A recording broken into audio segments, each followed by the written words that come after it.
भाभी, ये पेड़ बहुत कठोर है, हाथ लाल पड़ गए हैं, मगर इसकी छाल जल्दी नहीं कट रही। कंचन, हम हार मान कर रुक नहीं सकते। थोड़ी देर में सूरज डूब जाएगा, उससे पहले हमें ठिकाना बनाना होगा। पूरा का पूरा गरीब परिवार भीषण ठंड के कहर में एक मोटे तने वाले पेड़ को खोखला करने में लगा था। ठंड और बर्फबारी जलजला मचा रही थी, जिससे सबके हाथ थकने लगे थे। पर जैसे जैसे शाम ढल रही थी, खूंखार जानवरों की आवाज उनके दिलों में डर की दहशत पैदा कर रही थी। मगर क्यों इस परिवार को इस घनघोर जंगल में अपना डेरा बनाना पड़ रहा है? ऐसी भी क्या हालात पैदा हुए होंगे, आइए देखते हैं। अच्छा अम्मा, मैं काम पर जा रहा हूँ। इंदर, भूखे पेट जाएगा, 2 रोटी तो खा कर जा।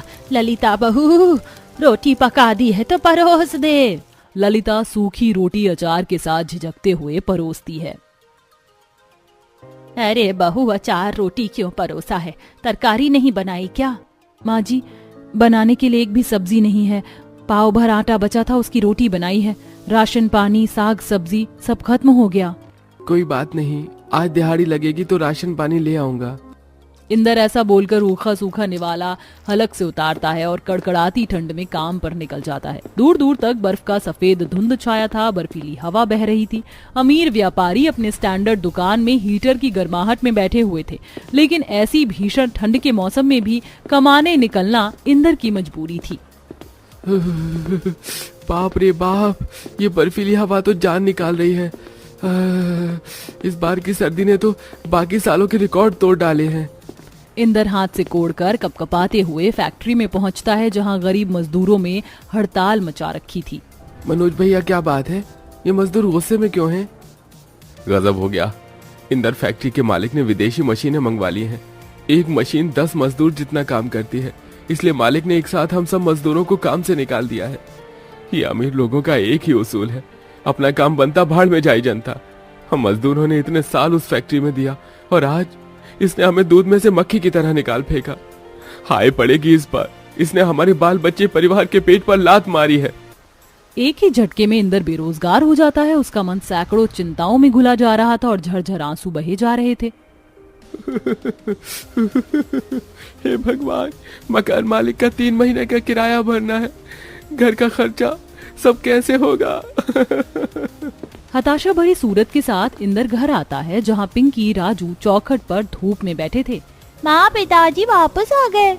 अजी, क्या बात है? अभी तो आप गए थे, वापस आ गए? तबीयत तो ठीक है?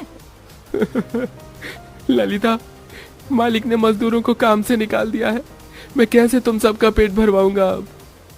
हे राम, मकान मालिक पहले से जो किराए के लिए सिर पर चढ़ा हुआ है, अगर उसे पता चल गया तो हमारी बड़ी बेइज्जती करेगा। तभी ललिता इंदर को हिम्मत देते हुए कहती है, अजी, तुम शहर जाकर कोई काम धंधा करो, तब तक मैं यहाँ परिवार चला लूंगी कैसे भी करके। इंदर अगले दिन अपने गरीब परिवार को छोड़कर कमाने के लिए परदेश चला जाता है। चलता हूँ ललिता, सबकी जिम्मेदारी तुम पर छोड़कर जा रहा हूँ, ख्याल रखना। मगर जलनखोर पड़ोसी इंदर के जाने की खबर मकान मालिक को दे देते हैं, जिसे वह खुंदक में उन्हें मकान खाली करने को कह देता है। बुजुर्ग रामदीन उसके आगे बहुत गिड़गिड़ाता है। मकान मालिक जी, हम गरीब परिवार वालों पर तरस खाइए, इतने ठंड में हम कहाँ जाएंगे? यकीन मानिए, 1-2 महीने में मेरा बेटा कमा कर आ जाएगा तो आपकी पाई पाई चुकता कर देंगे। अरे तुम कंगाले लोग क्या मेरा किराया भरोगे? बहुत दुख रहा सुन लिया तुम लोगों का। अब मैं तुम्हारे झांसे में और नहीं आने वाला, निकल जाओ यहाँ से, क्योंकि मैंने अपना मकान दूसरे नए किराएदार को चढ़ा दिया है। मकान मालिक बूढ़े रामदीन को धक्का मार देता है। आप ऐसे धक्का क्यों मार रहे हो?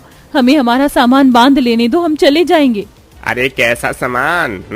एक सुई भी नहीं लेके जाने दूंगा, एक एक चीज भंगार में बेच कर किराया वसूलूंगा। हाँ। बेचारे बेघर परिवार वाले ठंड के कहर में दर दर भटकने लगते हैं। पूरी सड़क पर घनी ओस जमी हुई थी। ठंड के मारे राजू पिंकी के दांत किटकिटाने लगते हैं। माँ, सर्दी लग रही है, चलो ना अपने घर चलते हैं। खड़ूस अंकल ने हमको हमारे घर से क्यों निकाल दिया? राजू, वो घर हमारा नहीं है, बल्कि किराए का था। हमने पैसे नहीं भरे थे, इसलिए अंकल ने निकाल दिया। पिंकी और राजू की बात से गरीब परिवार की आंखों में आंसू छलक जाते हैं। तभी मौसम खराब हो जाता है और बर्फ के ओले गिरने लगते हैं।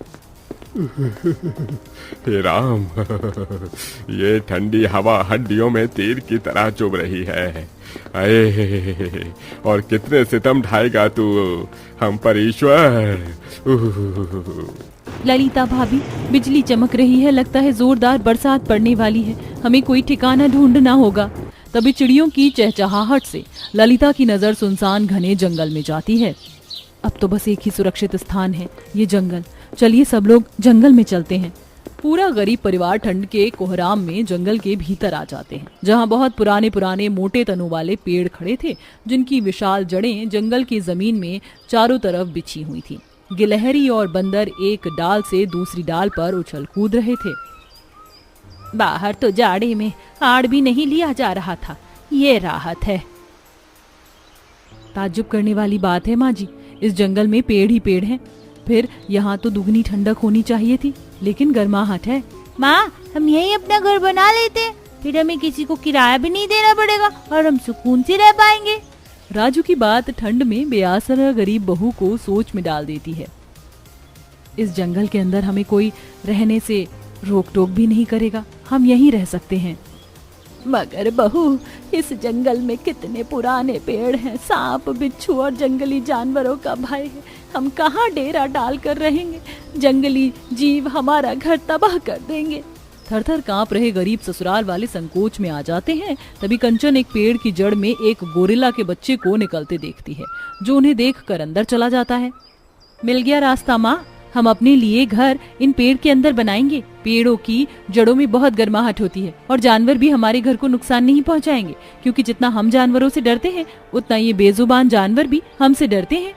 ललिता सबसे मोटे तने वाले पेड़ को चुनती है। सब मिलकर उसे खोखला करने लगते हैं, मगर सबके हाथ थकने लगते हैं। तभी मिट्टी में एक जहरीला बिच्छू ललिता के पास रेंगते हुए आता है। भाभी, बचकर, आपके पैर के पास बिच्छू है। अब तो इनकी आदत डालनी ही पड़ेगी। ललिता बिच्छू को मार देती है और रामदीन, जिसे बढ़ई का काम भली भांति आता था, वह पेड़ के अंदर जाने के लिए सीढ़ियां बना देता है। इसी प्रकार गरीब परिवार वाले पेड़ घर में रहते हैं। सबके सूरत पर थकावट तो थी, लेकिन छत होने का संतोष भी था। माँ, हमारा पेड़ घर कितना प्यारा है और यहाँ तो कितनी गर्माहट है, बिल्कुल भी ठंड नहीं लग रही है। मगर बहू, इसके भीतर की जमीन तो सर्द भरी है, हमें ओढ़ना बिछौना भी बनाना होगा। माँ जी, इस जंगल में हरी हरी धूप घास है, हम उसे अपने लिए घास का बिस्तर और नरम रजाई बना लेंगे। कल सवेरे दोबारा काम शुरू करेंगे। फिलहाल आज का पेट भरने का इंतजाम करना होगा। ललिता पेड़ घर से बाहर आती है और जंगल से थोड़े बहुत अंजीर बेर जुटाकर वापस लौटती है। पूरा परिवार उसी से पेट भर कर रात गुजारते हैं। जो भी है, इस पेड़ की जड़ों में रात में कितनी चैन और सुकून भरी नींद आई है, जरा भी जाड़ा नहीं लगा। माँ देखो ना, मेरे हाथ पैर में खुजली हो रही है। तभी ललिता की नजर एक कतार में भोजन जुटा कर जा रही चींटियों पर जाती है, जिसने राजू को काटा हुआ था। हे भगवान राजू, तुझको तो लाल चींटी ने काट लिया है। ये पुराना पेड़ है ना, इसीलिए चींटी ने गड़े बना रखी हैं। कोई नहीं, आज बिस्तर बन जाएगा तो जमीन में नहीं सोना पड़ेगा। दोनों ननद भाभी बाहर निकलती हैं, जहां जंगल में घना कुहासा छाया था। विभिन्न प्रकार के पेड़ जंगल में थे, जैसे खजूर, घास, अंजीर वगैरह भी थे। भाभी, इस जंगल में खजूर का भी पेड़ है। इनके झाड़ बनाकर हम बाजार में 20-30 रुपए में बेचेंगे तो भी लोग खुशी से खरीदेंगे। हाँ, और अभी शिवरात्रि भी आने वाली है, बेर की भी खूब बिक्री होगी। इस तरह दोनों ननद भाभी कड़े संघर्ष से अपने घरेलू साधन जुटाती हैं, रजाई बिस्तर वगैरह बनाती हैं और खजूर के पत्तों की झाड़, सूप, टोकरी वगैरह बनाकर बाजार में बेचती हैं, जिससे गरीब परिवार वालों का जीवन यापन कुशलता पूर्वक होने लगता।